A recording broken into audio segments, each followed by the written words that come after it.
Varicose veins కి సరైన చికిత్స కోసం సంప్రదించండి ఎవిస్ హాస్పిటల్.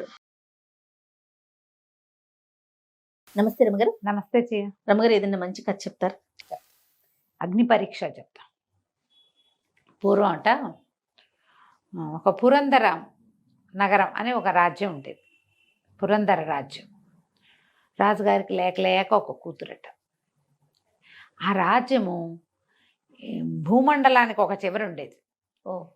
పెద్దగా బయట రాజ్యం నుంచి రాకపోకలు ఉండేవి కాదు. ఈ కూతురు, ఈ లావణ్య, ఆ అమ్మాయి పేరు, చక్కటిదే. ఎవరు వచ్చేవాళ్ళు పోయేవాళ్ళు ఏమీ లేక ఏమిటో కొంచెం లోన్లీగా ఉంటూ ఉండేవాళ్ళు. వాళ్ళు పెళ్లి సంబంధాలు చూసినా పెద్దగా ఈ రాజ్యానికి పెళ్లి సంబంధాలు ఏవీ రాల. పాతకాలం తండ్రికి తల్లికి ఎలా పెళ్ళయిందో కానీ ఇక ఆ పిల్లకి విసుగ్గా ఉండేది జీవితం. ఆ లావణ్యకి చేలికత్తెలు వాళ్ళు చెప్పిన కథే చెప్పి వేసుకుని బొమ్మలే వేసుకుని అవే కొత్త కొత్త వాళ్ళ ఊళ్ళోకి ఏవీ రావు. ఎప్పుడు బోర్డమ్మే. పెళ్లి సంబంధాలు బయట నుంచి ఏమీ రావు. ఆ పిల్లకి తనకి అసలు పెళ్ళే కాదేమో అని అనిపిస్తూ ఉండేది. ఊళ్ళో అందరూ ఆ మామూలు వాళ్ళు. వీళ్ళలో ఎవరికైనా ఇస్తే ఇక అక్కడే పడి ఉంటాం కదా. బయట రాజ్యం వాళ్ళు కావాలని ఉంది. ఏ రాజ్యం వాళ్ళు వీళ్ళ రాజ్యానికి రారు. ఒక బోర్డమ్ పాపం. అయితే ఏమైందట, ఈ అమ్మాయి అనాసక్తిగా ఉండేది. ఒక రకమైన డిప్రెస్డ్గా ఉంటూ ఉండేది. చిలకత్తెలతో చెప్పకుండా ఒకనాడు తమ రాజ్యానికి ఉత్తరం వైపున ఉన్న ఏవో అడవులుంటే అలా నడుచుకుంటూ వెళ్ళిపోయిందట అమ్మాయి. చిలకత్తెలు చూసారు ఇదే వెళ్తుంది. ఈవిడ పిలిచేసరికి విసుక్కుంది. సర్లే ఆవిడే తిరిగి వస్తుందని అంతకుముందు కూడా కాసేపు అలా నడుచుకుంటూ వెళ్ళి తిరిగి వస్తుండేది. ఓ పూట వాళ్ళు వదిలేశారు. ఈవిడ వెళ్ళిపోయింది ఎక్కడికో. వెళ్ళగా అమ్మాయికి ఏం తెలిసింది, తను ఊరు గీరు అన్నీ దాటేశానని, ఏదో ఒక కొత్త ప్రాంతంలోకి వెళ్ళిపోతున్నానని తెలిసింది. బాగా ఆలోచన వచ్చి చూస్తే అవేవో తోటలు. ఎన్ని రకాల పువ్వులో, ఎన్ని రకాల తుమ్మెదలో, ఎంత ఘుమఘుమలో. తను చూసినవి తను ఎరిగినవి కాదు. ఊరికి ఉత్తరంగా ఉంది. సరే, ఇదంటే ఇది భూమి తాలూకు చివరి భాగం అన్నమాట. ఇంకంతే చెప్పుకోవాలి. ఇక ఏం చేసింది, ఒక్కో పువ్వు దగ్గరికి వెళ్ళి చూస్తుంది. ఓ పువ్వు అంతుంది, ఒకటి ఇంతుంది, రంగులు, పువ్వులు, వాసనలు, వాటి మీద ఉన్న పుప్పొడి అన్నీ వింతగానే ఉన్నాయి. ఒక్కో పువ్వు చూస్తూ వాటి మధ్యలో తిరగటం మొదలుపెట్టింది. తేనెలు తాగుతూ తుమ్మెదలు. ఎంత కళో, అసలు మనుషులు తిరిగే చోటల్లే లేదది. అయితే చూసి ఇంకా వెళ్ళిపోదాం, 2 పువ్వులు కోసి తలలో పెట్టుకుందామని ఓ పువ్వు తెంపంగానే ఎవడో ఒక యువకుడు గర్జిస్తూ, ఎవరది పువ్వులకు వస్తోంది అని పరిగెత్తుకుంటూ వచ్చాడు. అతనికి చొక్కా లేదు, పంచె కట్టుకుని ఉన్నాడు, బలశాలిగా మగవాడు. హడిలిపోయింది అమ్మాయి. ఎవరు నువ్వు పువ్వులకు వస్తున్నావంటే ఆ అమ్మాయి చెప్పుకుంది, నేను పురందర నగరం రాజకుమార్తెని, నా పేరు లావణ్య, ఏదో నడుస్తూ వచ్చాను, ఇందులోకి వచ్చేసా, పువ్వులు బాగున్నాయని కోసుకున్నాను. ఈ పువ్వులు కొయ్యకూడదా? కొయ్యకూడదు, ఇది గంధర్వుల వనం అనగానే భయం వేసింది. అమ్మో అంది. నేను దీన్ని కాపలా నువ్వెవరు అని అడిగింది. నేను ఇక్కడ కాపలా ఉంటాను, పువ్వులు గంధర్వులు తప్పిస్తే వేరే వాళ్ళు కొయ్యకూడదు, పోనీలే ఇంత దూరం వచ్చావుగా తీసుకో అని 2 పువ్వులు ఇవ్వబోయాడు. నువ్వెవరు నేను ఇక్కడ కాపలా ఉంటాను అన్నాడు. గంధర్వుల వనానికి కాపలా ఉండేవాళ్ళు గంధర్వులేగా. అంతే. భయం వేసింది అమ్మాయి. గంధర్వుల మీద చాలా కథలు చెప్పుకుంటారు వాళ్ళ ఊళ్ళల్లో. అకస్మాత్తుగా ప్రత్యక్షం అవుతారని, తీసుకెళ్ళిపోతారని, మాయం చేసేస్తారని, గంధర్వుల ప్రేమలో పడిన ఆడపిల్లలు సర్వనాశనం అయిపోతారని ఇలా చాలా విన్నది. ఆ అమ్మాయికి 18-19 సంవత్సరాలున్నాయి. అంతటి మగవాడిని అంత దగ్గర నుంచి చూసిన దాఖలాలు ఎప్పుడూ లేవు. ఒకసారి అతను చూడంగానే మనసు జల్లుమంది కూడా. గంధర్వుడు అనేసరికి భయం వేసింది, పువ్వులు వదిలేసింది. వద్దు నాకు పువ్వులు వద్దంటే అతను పక్కపక్క నవ్వాడు. ఎందుకు భయపడతావు, నా పేరు సువ్రతుడు, నేను కూడా మనిషినే, గంధర్వుల వనానికి కాపలా ఉన్నాను, కానీ నేను నీలాగానే మానవ జన్మెత్తిన వాడిని. మా తాత నేను ఒకసారి అడవిలో తిరగటానికి వచ్చాం.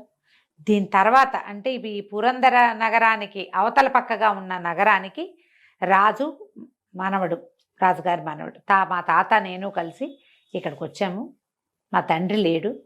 ఒకసారి వేటగాని వచ్చి, ఇప్పుడు వీళ్ళ నగరానికి ఉత్తరంగా ఉంది కదా, మా నగరానికి ఇది ఐమూలగా వస్తుంది, నైరుతిలోకి అలా వస్తుంది. మేము ఇటువైపు వేటాడడం కోసం వచ్చి ఈ వనం దగ్గరకు వచ్చేసాము. ఒక గంధర్వ రాణి ఆ రోజు పౌర్ణమి అవటం వల్ల గంధర్వుల రాణి నన్ను చూసింది, ఆమె నన్ను ఎత్తుకుపోయింది. మా తాత నన్ను వెతుక్కుని వెనక్కి వెళ్ళిపోయాడు. ఎన్నాళ్ళో అయింది. ఆమె తనని ప్రేమించమని పెళ్లి చేసుకోమని అడిగింది. నాకు ఆమె మీద ఏ ప్రేమ కలగలేదు. నేనప్పుడు 18 ఏళ్ల వాడిని. దాంతో ఆవిడ ఏం చేసిందంటే ఈ వనానికి కాపలాదారుగా నన్ను ఇక్కడ వదిలిపెట్టింది. నేను మనిషిగా ఉండటానికి. నేను ఇక్కడే ఉంటా. ప్రతి పౌర్ణమికి వస్తుంది. ఇక నేను వాళ్ళకి బందీగా ఉండిపోయా. పౌర్ణమి నాడు మొత్తం గంధర్వులంతా ఈ తోటలోకి వస్తారు. పౌర్ణమి నాడు వాళ్ళు రావడానికి వీలుగా ఈ తోటని పెంచుతూ ఉంటాను నేను. నాకు ఇక్కడి నుంచి విముక్తి లేదు. ఇప్పటిదాకా నేను మనిషి అన్నవాడిని చూడలేదు, నిన్నే చూశాను అన్నాడు. అనేసరికి అమ్మాయికి బాధ వచ్చేసింది. ఇప్పుడు తనేమైంది, ఈ భూమికి చివరిలో ఉన్న నగరానికి యువరాణిగా ఉండటంతో తనకు అవే మనుషులు, అవే మొహాలు. విముక్తి లేదు ఆ నగరం నుంచి. ఎవరు కొత్త వాళ్ళు రారు. అక్కడి నుంచి వెళ్ళటానికి వీలు లేదు. సాధారణంగా తనలాంటి వాళ్లే చక్కగా తనని బాగా చూసుకునే ఊరు, తండ్రి, తల్లి, సేవకులు, చెలికత్తెలు అన్నీ ఉండే నేను డిప్రెస్డ్గా ఉన్నా. ఇక్కడ పువ్వుల తోట తప్పిస్తే నరమానవుడు అనేవాడు లేని చోట ఒకడు మనిషి ఎట్లా ఉంటున్నాడు పాపం. అదేగా, నెలకొక్క రోజే వాడి జీవితానికి సందడి. అది కూడా వాడికి ఇష్టం లేదు. అది వాడు మనిషిగానే ఉండాలి. గంధర్వుల రాణి వస్తుంది. వచ్చి ఏం చేస్తుంది? ఏం లేదు, వీడు బందీ అయిపోయాడు. తాత లేడు, ఎవడూ లేడు. ఇక్కడి నుంచి వాడు ఎక్కడికి వెళ్ళకూడదు. అయితే అమ్మాయి అడిగింది, మరి నువ్వు ఎట్లా ఈ బందికానా పోయేది, ఎలా పోగొట్టుకోగలవు నువ్వు అని అడిగితే అన్నాడు, చాలా కష్టం. వాళ్ళు పౌర్ణమి నాడు ఇక్కడికి వస్తారు కదా, ఆ గంధర్వరాణి సముఖంలో నన్ను ఎవరైనా కౌగిలించుకోవాలి. చాలా పరీక్షలకి గురి చేస్తుంది. అన్ని పరీక్షలకి నిలబడితేనే నేను వాళ్ళకి దొరుకుతా. పరీక్షలకి భయపడి వాళ్ళు వదిలిపెట్టేశారంటే నన్ను, వాళ్ళు కూడా ఇక వాళ్ళు చచ్చిపోతారు, నేను ఇక్కడ దొరికిపోతాను. నన్ను ఎవరు రక్షించలేరు. నా కోసం ఎవరు ప్రాణాలు వదలటానికి సిద్ధపడతారు? ఏ మనిషి అన్నవాడు? అసలు ఇక్కడ మనుషులు ఎవరు లేరు. నేను చెప్పాగా, నేను ఒక్కదాన్ని నేను చూశానని. అవేమీ జరగవు, నువ్వు వెళ్ళిరా అన్నాడు. పౌర్ణమికి ఇంకా 4 రోజులు. ఈ లావణ్య ఇంటికి వెళ్ళిపోయింది. ఆ అమ్మాయికి పదే పదే పదే పదే ఈ సువ్రతుడే జ్ఞాపకం వస్తున్నాడు. ఇన్ని ఉండి నేను ఇలా ఒంటరితనాన్ని అనుభవిస్తుంటే నిజంగానే ఒంటరిగా ఉన్నవాడి స్థితి ఏమిటి? అదే కదా. ఒక దేశానికి రాజకుమారుడిగా ఉండి ఈ పాటికి పెళ్లి పేరెంటం పిల్లలు కలగాల్సిన వాడు కదా. యవ్వనంలో ఉన్నాడు, అందంగా ఉన్నాడు, ఒక్క మనిషి తోడు లేకుండా అలా గంధర్వుల మధ్యలో చిక్కుబడిపోయాడు. వాళ్ళతో జీవితం ఏం బాగుండదు. సరే, ఏమనుకుంది, ఆ అబ్బాయిని రక్షించాలని పుట్టింది ఈ పిల్లకి. ఏం చేసింది, పౌర్ణమి నాడు సాయంకాలం 4 గంటలకల్లా బయలుదేరి ఉత్తరం వైపుకి వనానికి వెళ్ళిపోయింది. ఎవరికి చెప్పకుండా వచ్చేసి ఆ పువ్వుల సందున దాక్కుని కూర్చున్నది. పువ్వుల చెట్ల సందున కాస్త చీకటి పడేసరికి చంద్రోదయం అవ్వంగానే వాతావరణం అంతా వెన్నెలతో నిండిపోయింది. సుగంధాలు చిమ్ముతున్నాయి పువ్వులన్నీ. రకరకాల జంటలు రావటం మొదలుపెట్టారు. ఎవరెవరో ఎంతమందో వస్తున్నారు. ఆ గంధర్వుల రాణి ప్రతి పౌర్ణమి నాడు వచ్చి నన్ను పెళ్లి చేసుకుంటావా, నన్ను పెళ్లి చేసుకో, నాతో ఉండు అని అడుగుతూనే ఉంది. ఈ కుర్రాన్ని ఎన్నేళ్ళ నుంచో. వాడు ఒప్పుకోడు. తన దారిని తను వాళ్ళతో వీళ్ళతో విహరించి వెళ్ళిపోతుంది, మళ్ళీ వస్తూ ఉంటుంది. అయితే ఏమైంది, ఈ అమ్మాయి చూస్తోంది అట్లా ఎవరెవరో వస్తున్నారు, బోళ్ళంతమంది. అందరూ నాట్యాలు చేస్తున్నారు, పాటలు పాడుతున్నారు. పువ్వుల్లో ఉన్న మకరందాన్ని పీల్చి పువ్వులు కోసుకుంటున్నారు. ఒకళ్ళ పువ్వులు కోసి ఇంకోళ్ళ తలల్లో పెడుతున్నారు. జంటలు ఎన్నో నాట్యాలు చేస్తున్నాయి. క్రమంగా ఈ అమ్మాయి చూడగా ఒక మహాద్భుత సౌందర్యవతి బోల్డని నగలతో అలంకరించుకుని రెక్కల గుర్రం మీద రావటం చూసింది. చూసేసరికి ఆ అమ్మాయికి తెలిసింది వీళ్ళందరూ వేరు, అమ్మాయి వేరు. వీళ్ళంతా జనంగా ఉన్నారు, అమ్మాయి రాణిగా ఉంది. ఇదే గంధర్వుల రాణి అని తెలుసుకుంది. ఆ అమ్మాయి రెక్కల గుర్రం దిగి అట్లా లోపలికి వస్తుంటే ఎక్కడున్నావు అని పిలుస్తూ ఉంటే ఈ సువ్రతుడు ఒక చెట్ల చాటు నుంచి రాణికి ఎదురుకుండా వెళ్తున్నాడు. ఈ అమ్మాయి ఏం చేసింది, పరిగెత్తుకుంటూ వెళ్ళి ఆ సువ్రతుడిని గట్టిగా కావలించుకునేసరికి అలా గంధర్వరాణి పిచ్చి కోపం వచ్చేసింది. ఎవరో స్త్రీ తాను కావాలనుకుంటున్న వాడిని కౌగిలించుకుంది. వెంటనే ఆవిడ ఎలాంటి మాయ చేసిందంటే ఈ కావలించుకుంది కదా, ఈ అమ్మాయి 2 చేతులతో హగ్ చేసుకుంది. సడన్ గా ఈ కౌగిల్లోంచి సువ్రతుడు మాయమయ్యి బ్రహ్మాండమైన కొండ సిలువ ఇంతలా ఉంది పాము బుసలు కొడుతూ ఈ అమ్మాయి వదిలిపెట్ల. తెలిసింది అమ్మాయికి ముందే చెప్పాడు కదా, ఆ మాయలు చాలా మాయలు పన్నుతుంది, ఆ మాయని తప్పించుకోలేరు ప్రతి వాళ్ళు. అమ్మాయి కళ్ళు మూసుకుంది, కృష్ణ కృష్ణ అనుకుంటూ భగవంతుని తలుచుకుంటూ అట్లాగే కావులిచ్చుకుంది. చాలాసేపు గడిచింది. ఈ అమ్మాయికి ఆ మెత్తటి పావును కావలించుకున్న ఫీలింగ్ తెలుస్తూనే ఉంది. సడన్ గా ఒక్కసారి ఇచ్చగా కొండ చిలువుగా ఉన్నదాన్ని సింహంగా మార్చేసింది. సింహం గర్జిస్తోంది, దాని జూలు అది నోరు తెరిస్తే దాని నోట్ల నుంచి ఒక వెగటైన వాసన, మాంసప్ప వాసన వస్తుంది. అయినా సరే ఆ సింహాన్ని కౌగిలి నుంచి వదలలేదు ఈ అమ్మాయి, వదిలిపెట్ల. ఎంత కేకలు పెట్టిద్దో, అరుస్తూనే ఉంది ఆ సింహం, గర్జిస్తూనే ఉంది. ఈ అమ్మాయి కూడా అరుస్తూనే దాన్ని అట్లాగే కావలించుకుని వదిలిపెట్టలేదు. సువ్రతుడే వీడు, సువ్రతుడే, సింహం కాదు సింహం కాదని చెప్పుకుంటోంది తనకి తనే. అంతా మాయ, ధైర్యంగా ఉండాలి ధైర్యంగా ఉండాలని చెప్పుకుంటూ అలాగే వదిలిపెట్టింది.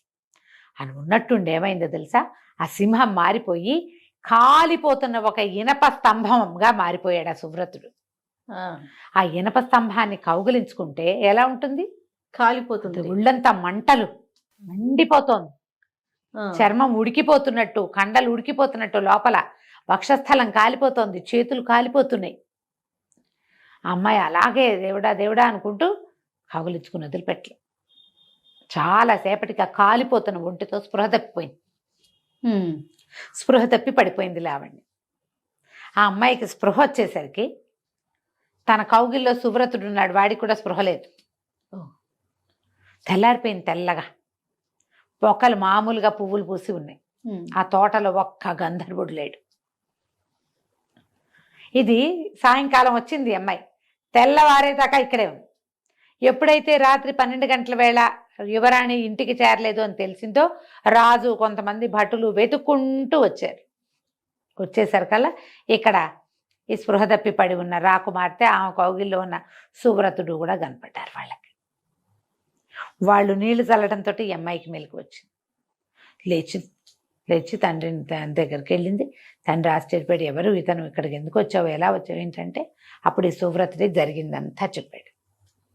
చెప్పేసరికల్లా రాజు అన్నాడు, నాయన నా కూతురు అగ్ని పరీక్షకి నిలబడి నిన్ను మనిషినిగా, నిన్ను బందిఖానా నుంచి విడిపించింది. ఇంకా గంధర్వులు ఈ వనానికి రారు, ఎప్పటికీ రారు. నీకంటే గొప్పవారుడు ఎవరు దొరుకుతారు? మా అమ్మాయి అగ్ని పరీక్ష, సీతాదేవి అగ్ని పరీక్షకి నిలిచి భర్తను చేరుకుంది. అది నా కూతురు కూడా అగ్ని పరీక్షకే నిలబడింది. మా పిల్లని వివాహం చేసుకో, మీ రాజ్యానికి నేను పంపిస్తానని చెప్పి ఇంటికి తీసుకుపోయి చక్కగా పెళ్లి చేసి, వీళ్ళకి ఐమూలగా ఉన్న రాజ్యం, వీళ్ళకంటే ముందు రాజ్యం అన్నమాట, హాయిగా పెళ్లి చేసుకుని సువ్రతుడు, లావణ్య పురంధర రాజ్యాన్ని, వాళ్ళ తాతగారి రాజ్యాన్ని, 2 రాజ్యాలని పరిపాలన చేస్తూ హాయిగా ఉన్నారు. కథ కంచికి మనం ఇంటికి. చాలా బాగుంది రమ్మ గారు. అంటే చాలా ఇంట్రెస్టింగ్ గా అనిపించింది. అవును. నమస్తే. నమస్తే జయ.